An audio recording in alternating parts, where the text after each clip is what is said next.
పెన్షన్ల పెంపు. అసలు ఈ పెన్షన్ల విషయం నిజంగా ప్రతి ఒక్కరూ కూడా ఆలోచన చేయాల్సిన కొన్ని అంశాలున్నాయి.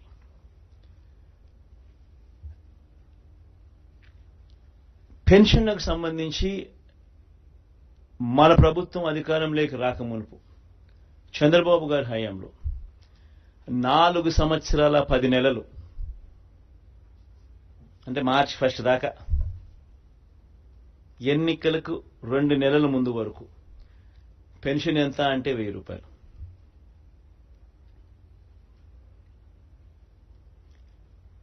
ఎన్నికలకు 6 నెలల ముందు వరకు పెన్షన్ల లబ్ధిదారులు ఎంత అంటే 39 లక్షల మంది. ఈరోజు పెన్షన్ 66 లక్షల మంది